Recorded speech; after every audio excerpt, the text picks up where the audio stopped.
पाहिजे आणि माझ्याबरोबर नगराध्यक्ष पदाचे जे उमेदवार आहेत त्यांना पण मतं मिळाली पाहिजे. जोपर्यंत तुम्ही पॅनल चालवणार नाही तोपर्यंत आपल्याला विजय चांगल्या पद्धतीने मिळू शकत नाही. हा चालणार नाही, तो चालणार नाही, मग यालेच मत द्या आणि त्याले नका देऊ असं करू नका. मरीवाल्यांची सभा आहे. एकच चाले, एकच चाले. काँग्रेस पक्षाच्या या सर्व उमेदवारांना कडे येऊन प्रामाणिकपणे हात जोडून मत मागे. तुमच्याकडून मतांची अपेक्षा केलेली आहे. तुमच्याकडून तुम्हाला काम करून देण्याची हमी दिलेली आहे. प्रत्येक प्रश्नावर तुमच्या काम करण्याची संधी आम्हाला द्या अशी विनंती केलेली आहे. म्हणून ह्यांना आपलं प्रेम द्या, आपलं मत द्या. हाताचा पंजा ही काँग्रेसची निशाणी आहे, ही लक्षात ठेवा एवढी विनंती करतो आणि माझे 2 शब्द या ठिकाणी संपवतो. जय हिंद, जय महाराष्ट्र. काँग्रेसचा धन्यवाद दिलीप दादा. यानंतर मी प्राचार्य डॉक्टर दीपक जयस्वाल सरांना विनंती. सार्वत्रिक निमित्तानं आपल्या नवापूर शहरामध्ये उपस्थित असलेले आमचे मार्गदर्शक आणि ज्यांनी आताच भाषण केले ते आदरणीय दिलीप नाईक साहेब, महाराष्ट्र प्रदेश काँग्रेस कमिटीचे सरचिटणीस भाई नगराडे साहेब, दुसरे प्रकाश सोनवणे साहेब, नगराध्यक्ष पदाचे उमेदवार प्राध्यापक डॉक्टर दीपक जयस्वालजी आणि त्यांच्या जोडीला असलेले सर्वच 11 वार्डातील 23 नगरसेवक, तालुका काँग्रेस कमिटीचे अध्यक्ष, आदिवासी आघाडीचे अध्यक्ष आरसी दादा, पुण्याहून आलेले अनिल शेखजी आणि बरं वेळ जाईल म्हणून व्यासपीठावर उपस्थित असलेले सर्व सन्माननीय काँग्रेसचे नेतेगण, या सभेमध्ये उपस्थित असलेले माझ्या माता भगिनी, तरुण मित्र हो आणि उपस्थित पत्रकार मित्र हो. आता दिलीप नाईक साहेबांनी सांगितलं की निवडणूक म्हटली की काहीतरी आपण काय करणार आहोत जनतेसाठी हे सांगायला पाहिजे. परंतु विरोधकांकडे काही नियोजन नाही म्हणून फक्त कोणावरती टीका करायची हाच त्यांना प्रश्न पडलेला आहे आणि टीका करता आहे. म्हणून खरं म्हणजे नवापूर शहराच्या विकासासाठी आम्ही काय केलं आहे ते सुद्धा सांगू शकतो आणि काय करणार आहे ते तुम्हाला पहिलं आपल्याला सांगतो. मी मागे एका सभेमध्ये कोणीतरी येऊन सांगून गेलं की नवापूर शहरासाठी रंगावली धरणाचं पाणी आम्ही आणू. परंतु जेव्हा आपल्या आशीर्वादाने 2017 ते 22 ह्या कालावधीमध्ये काँग्रेसची सत्ता होती, तेव्हापासूनच आम्ही खरं म्हणजे नवापूर शहरामध्ये इतर शहरामध्ये सांगायला गेलो तर आता बोलणार नाही आम्ही. काही मोठ्या शहरामध्ये 7 दिवसाआड पाणी येतं, काही दिवसांमध्ये 2 दिवसाआड पाणी येतं. पण एकमेव असं नवापूर शहर आहे की तिथे आजसुद्धा दिवसातून 2 वेळा पाणी वॉटर सप्लाय पाणी पुरवलं जातं. आणि निश्चितपणे आम्हाला अभिमानाची गोष्ट आहे की नवापूर शहराचा पाणी पुरवठा हा 2 वेळा होत असेल तरीसुद्धा भविष्यासाठी नवापूर शहराला पाणी टंचाई भासू नये म्हणून आम्ही जेव्हा नवापूरमध्ये काँग्रेसची सत्ता होती 2022पर्यंत म्हणजे गेल्या 3-4 वर्षापासून आम्ही कन्सल्टंट मार्फत नेहमी पाठपुरावा करत आलेलो आहे. रंगावली धरणापासून ते नवापूर शहरापर्यंत तेव्हा आम्ही जवळपास 64 कोटीची ही योजना होती. परंतु दरवर्षी आपल्याला माहीतच आहे नगराडे साहेब की आपण आदिवासी विकास खात्याचे महाराष्ट्र शासनामध्ये सेक्रेटरी या पदावर राहून चुकलेले आहे आणि एक फाईल हलवायला किती दिवस जातो. 64 कोटीचा जो प्लॅन होता तो उशीर झाले त्याच्यामुळं 76 कोटीपर्यंत ती योजना झाली आणि परत दरवर्षी उशिरा फाईल झाल्यानंतर DSR बदलत गेले आणि जवळपास आजच्या तारखेला 94 कोटी 95 लाख ही योजना पूर्ण म्हणजे पर्यंत पोहोचलेली आहे. आणि त्यावेळेस म्हणजे प्रत्येक परवानगी लागतात. जर पाणीसाठा हवा असेल, साठा धरणामध्ये जो रंगावलेट धरणामध्ये पाहिजे तो सुद्धा साठा आपल्याला मंजूर करून घ्यावा लागतो. म्हणून 3.84 घनमीटर पाणी आपण मंजूर करून घेतलेलं आहे पूर्ण. कारण एवढ्या मंजुरी लागतात, मंजूर करता करता माणसाच्या जीवावर येते. आजच्या तारखेला त्या धरणापासून आपल्यापर्यंत यायला TS मंजूर झालेलं आहे. काही दिवसांमध्ये आपल्याला प्रशासकीय मान्यता मिळेल आणि प्रशासकीय मान्यता मिळाल्यानंतर पैसे मिळाल्यानंतर ते टेंडर प्रोसेसला जाईल आणि आपल्याला प्रत्यक्ष कामाला सुरुवात होईल. बाकीच्यांना असं वाटतं की हे एका दिवसात झाल्यानंतर आम्हीच करून आणलं. आम्ही सुद्धा गेल्या 3-4 वर्षापासून ह्या धरणापासून नवापूर शहरवासियांना पाणीपुरवठा मिळायला पाहिजे म्हणून प्रयत्न करत होतो आणि त्याला यश आलं आहे.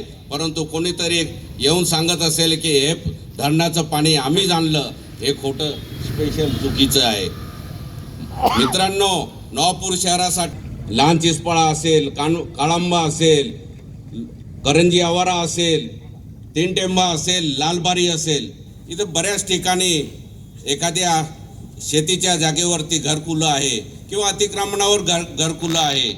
आणि नवापूर शहरामध्ये सुद्धा बऱ्याच ठिकाणी अतिक्रमणामध्ये घरकुलं आहे. निश्चितच आम्ही आपल्याला सांगतो की नवापूर शहरासाठी ज्या गरीब लोकांसाठी घरकुलं नाही, त्या जागेवर जे अतिक्रमण जागा आहे, जिथे शेतीमध्ये घरं बांधलेले आहे, तिथे निश्चितपणे आम्ही घरकुलांना रेग्युलाइज करून देऊ आणि नियमानुकूल करून देऊ. आणि येणाऱ्या काळामध्ये तिथं आपल्याला त्या सामान्य जनतेसाठी, गरीब जनतेसाठी घरकुल योजना आणून द्यायची आहे. महाराष्ट्र शासनाची असेल, सेंट्रल गव्हर्नमेंटची असेल, पंतप्रधान आवास योजना, रमाबाई दलित लोकांसाठी दलित घरकुल योजना, आदिवासी बांधवांसाठी शबरी घरकुल योजना आणि इतर शहरामध्ये आपल्याला गृहनिर्माण किंवा नगरविकास खात्यामध्ये घरकुल आहे त्या योजना आणून सामान्य जनतेला घरकुल मंजुरी करून देऊ आणि त्या ज्यांना घर नाही त्यांना घरकुल देऊ, एवढं आपल्याला सांगू इच्छितो. नवापूर शहरासाठी सुद्धा म्हणजे इथे आपण म्हणतो की लाईटीचा बराच प्रश्न आहे.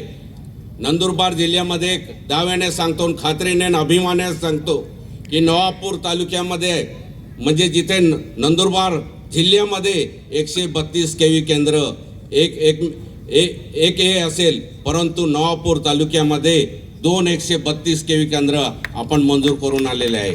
त्याच्यामुळे लाईटीसाठी ते फार मोठं म्हणजे आपल्या तालुक्यामध्ये जी लाईट जाते, लाईटीचा प्रश्न फार सुटणार आहे. जे पहिले 132 केवी केंद्र आहे इसरवाडीला आहे आणि दुसरं आज काम चालू आहे. ते आपल्याला माहितीच आहे की MIDCमध्ये आपण प्रत्यक्षदर्शनी जाऊन बघू शकतात. आणि खास MIDCसाठी 3311 जे सब सेंटर आहे ते सुद्धा डिस्ट्रीब्युशन कंपनीकडून DPR आपण सबमिट केलेला आहे आणि DPR मंजूर झाला की त्याचा निश्चितच म्हणजे MIDCचं सब सेंटर वेगळं राहील, सबस्टेशन आणि संपूर्ण नवापूर तालुक्यासाठी शेतीचे प्रश्न असतील, घरांमध्ये विजेचा प्रश्न असतील, तो निश्चित आपल्याला विजेचा प्रश्न फार मोठा सुटणार आहे. आणि आपल्या नवापूर शहरात जिथे आपण ह्या एरियामध्ये बसतो तिथे सुद्धा म्हणजे नवापूर सबस्टेशन आहे, 5 MVA आहे, तिथे सुद्धा आम्ही पत्र दिलेलं आहे आणि ते सुद्धा 10 MVA मंजूर करून आणणार आहे.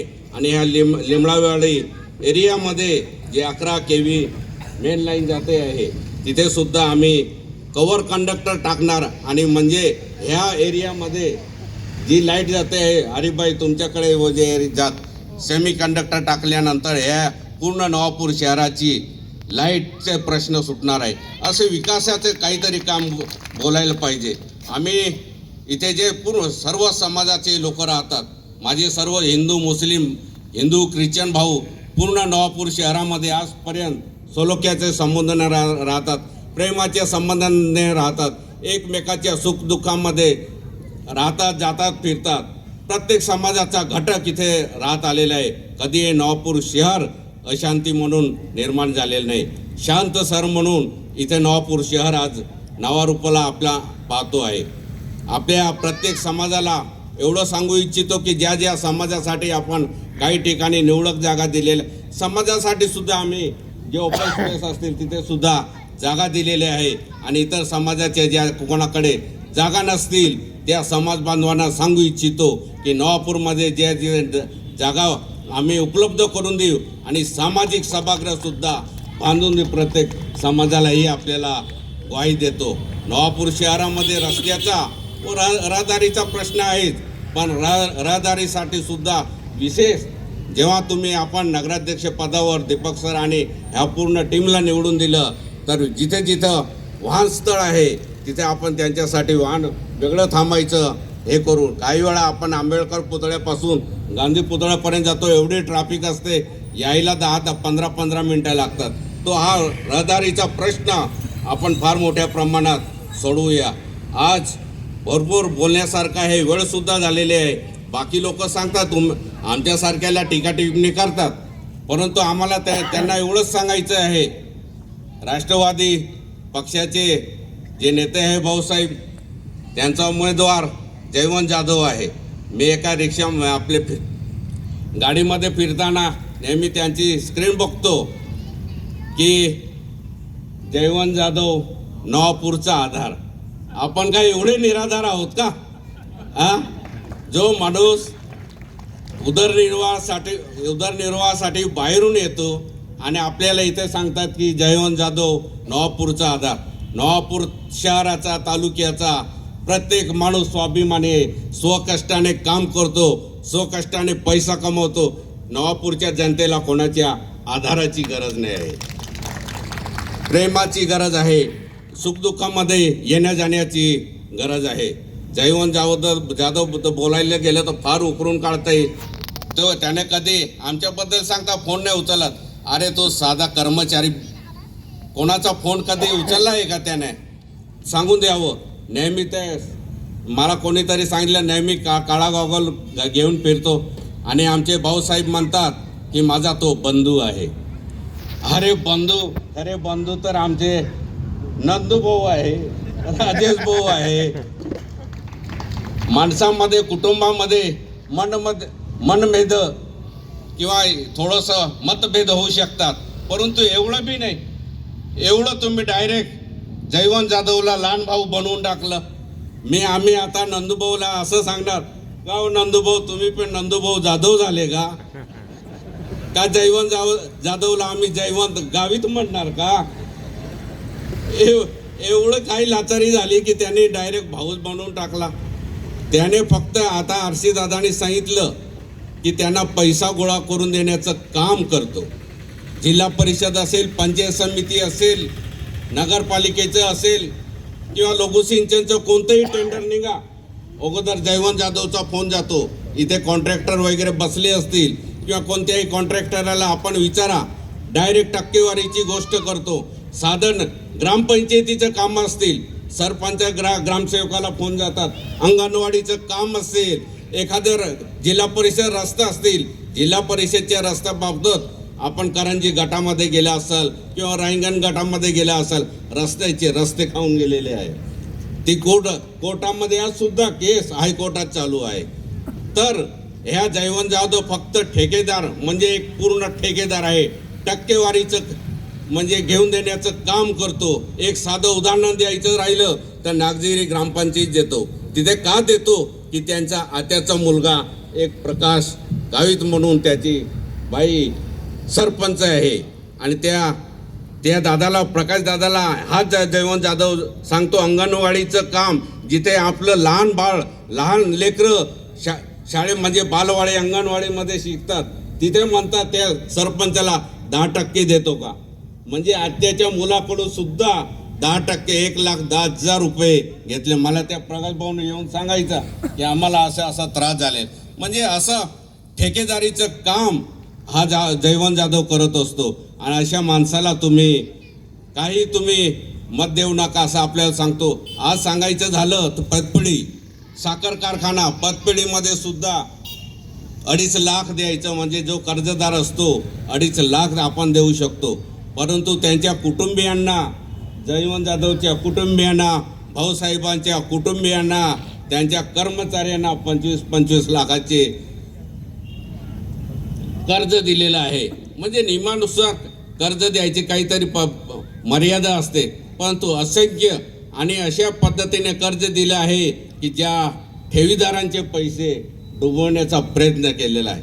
मला काल परवाच एक काळंब्याचा ड्रायव्हर माणूस भेटला, काही त्याचं नाव नाथूदादा म्हणे माझं पतपेढीमध्ये गेल्या 21-22 वर्ष म्हणजे 21-22 साल्यापासून पैसे आहे. आज साधं त्याने साध्या नॅशनलाइज बँकमध्ये सुद्धा ठेवली असते, करंट म्हणजे FD करून ठेवली असती, तरी आता जवळपास त्याला 5.5 लाखाचे 7-8 लाख मिळाले असते. परंतु ती ठेवून तो मागायला जातो तर साधं त्याला 1 रुपया मिळत नाही. असे असंख्य नातूभाऊ सारखे असंख्य लोक असतील की ते ज्यांनी, मी तर दाव्याने सांगतो की असंख्य लोक असतील त्यांनी उद्या त्यांच्या पतपेढीत जावं आणि आमचे ठेवी द्या. कोणाला ठेवी देऊ शकणार नाही, स्वतः वापरून घेतलेले आहे. असं जे आमच्या दादा, तुम्ही आई भगिनींचं नाव घेणाऱ्यांना घेऊन फिरतात, आज स्वतः तुम्ही घेऊन फिरतात. म्हणजे आमच्याबरोबर फिरायचे तेव्हा गुंड, तेव्हा आई भगिनी घेऊन पडणारे असं सांगायचे, आणि आज स्वतः तुम्ही घेऊन फिरता आहे. म्हणजे किती लाचारी, किती हे करावं हे आपण ठरवलं पाहिजे. आज स्वतः ज्या गुंड लोकांना तुम्ही स्वतः घेऊन फिरता आहे, नरेंद्र नगराळे सारखे, त्यांची सुद्धा पतपेढीमध्ये कोटीने, म्हणजे ते खरं म्हणजे भोई समाजची पतपेढी होती, आणि ते पतपेढी ताब्यात घेतल्यानंतर मोलमजुरी म्हणजे लारीवरचे मोलमजुरी करणारे लोक, सामान्य जनता, भाजीपाला विक्रेते असतील, फळवाले विक्रेते असतील, त्यांचे सुद्धा पैसे त्या पतपेढीने डुबवले आहे. आणि स्वतः कोटीने पैसे म्हणजे कोटीच्या बंगल्यामध्ये, लाखोच्या गाडीमध्ये फिरता आहे. अशा लोकांना तुम्ही घेऊन फिरताय तेव्हा चांगलं. कारण ज्या माणसाने नवापूर शहरामध्ये आज एवढी दादागिरी, दहशत पसरवली आहे, त्या दहशतीला आपल्याला मोडून काढण्यासाठी आज जे आपले उमेदवार आहे, सुशिक्षित आहे, त्यांना निवडून द्या. भविष्यामध्ये अशा लोकांना निवडून दिलं तर नवापूर शहरामध्ये, कारण आता आपण बघितलं असेल 10-15 दिवसापूर्वी मान सन्मानासाठी एका पत्रकाराला मारहाण केली, आणि सामान्य पत्रकार म्हणजे त्या बिचाऱ्या पत्रकाराला कशामुळे मारलं तर मान सन्मान नाही दिला, तर आमचं नाव सत्काराला नाव घेतलं नाही म्हणून त्यांनी मारहाण केलं. असंख्य गोष्टी सांगण्यासारख्या आहे. साखर कारखाना बोलायला गेलो, 2 वर्षापूर्वी साखर कारखाना त्यांच्या ताब्यात गेला. गेल्या 20 वर्षापासून आम्ही साखर कारखाना चालवत होतो.